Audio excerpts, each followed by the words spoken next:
From SNY.TV, with Mets having a lot riding on the 2024 MLB Draft Lottery, here's everything you need to know. So before we get into this, you need to hit that subscribe button. Now I would mention that if the Mets have a top 6 pick, or even if they don't have a top 6 pick, I will have a live stream discussing this periodically over the next, until July. So I'll have a big live stream, obviously, the day of the draft, which I've done the last 2 years, and that's been really the last 3 years. And that's been a lot of fun. The Mets pick will drop 10 slots unless it lands in the top 6.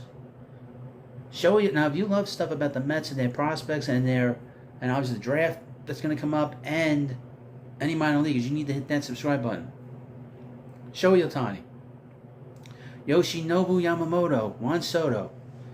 Those are going to be the big stories across the sport as we head into the winter meetings. However, there's an event happening that will be very significant regarding the future of the Mets.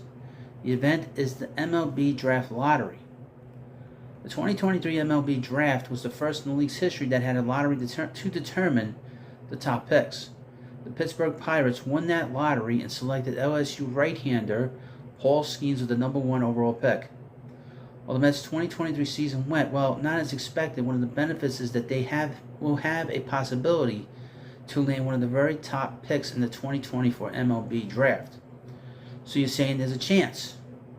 Mets have the 7th best odds, or a 4.3% chance to end with the number 1 overall pick. As unique of an opportunity as that may be, the most important number for the Mets in the draft lottery is the number 6. Now, the Mets played well in September. This is what cost them their ability to just have the top 6 pick no matter what. So they kind of got messed up here. They now have the 6th worst record. Due to the Mets spending north of $40 million of the luxury tax threshold in 2023, their first pick in the 2024 draft will drop 10 slots if it falls outside of the top 6 selections after the lottery. The Mets' first pick being dropped 10 slots happened to be to them in the 23 draft, when they would have picked number 22 overall. Instead, they picked number 32 overall and selected high school shortstop Callan Hook. When you combine the odds for the Mets to pick somewhere in the top 6, they have approximately a 35.7% chance to protect their first pick. If they do land in the top 6, their second selection would drop 10 slots instead. The article says, I have had some people say to me, who cares? It's maybe pick 17 instead of pick 6, or the MLB draft is a crapshoot anyway. I get it, but it matters for a multitude of reasons. The obvious one is that the Mets would rather have 5 or fewer players come off the board before they pick instead of 16 or more. Where their first pick lands will also have a huge impact on the Mets' overall draft bonus pool. Each pick in the top 10 rounds has a specific dollar slot value attached to it, and the sum of those is each team's bonus pool. A team can shift those dollars around as they wish throughout the draft and can exceed their pool amount by up to 5% and only be penalized financially. Anything above 5%, and teams will lose future first-round picks.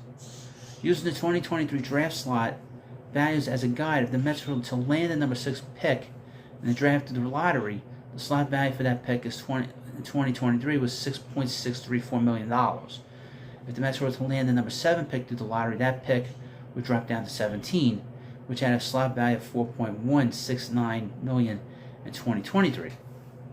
The article says, I am not a math expert, so using a calculator that has a difference of 2.4, which is nearly the equivalent of the number 34 overall picks slot value. This between having the 6th pick or the 17th pick is like adding the potential for an additional borderline first-round talent. That's significant any way you slice it. And a bit of a look ahead to the 24 draft, talking to scouts in the game, it is considered to be a fairly average draft class with strengths at what are generally considered non-premium positions.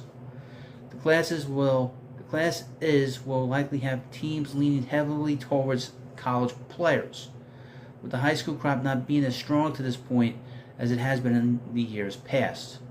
Some of the top names to know are Wake Forest first baseman Nick Kurtz, West Virginia second baseman J.J. Weatherholt, Oregon State second baseman Travis Mazzana, Florida first base left-handed pitcher Jack Caglione, who is also compared to Shohei Ohtani, because he's a two-way player, and he's called Jack Tani, believe it or not. And a couple of right-handed pitchers in Wake Forest, Chase Burns, and Iowa's Brody Brecht. Article says, I will certainly be following all these draft picks, all these draft prospects in the spring. But on Tuesday at 5:30, the Mets and the scouting staff, now led by Vice President of Amateur Scouting, Chris Gross, will find out which tier they will be able to select in his first draft with the organization. So this is the kind of stuff I do on this channel. I just find articles about different things within the Mets farm system or their in their minor leagues. And it doesn't matter if it's a prospect. It could be a player that is going through the system. It might not be a top 20 pick, a 30 pick, but he at some point he contributes down the line in the Mets roster. Or not. So it's a very all-encompassing channel now. And I love doing this. I hope you like watching this, because there's so many great players, so many good talent, so much good talent in the minors that get forgotten about. They will not be forgotten about on this channel. Wear Mets uniform, I will find you and I'll do a video on you at some point. So thank you for watching this video. Of course, please subscribe to Prospect Hunt, and I'll see you later.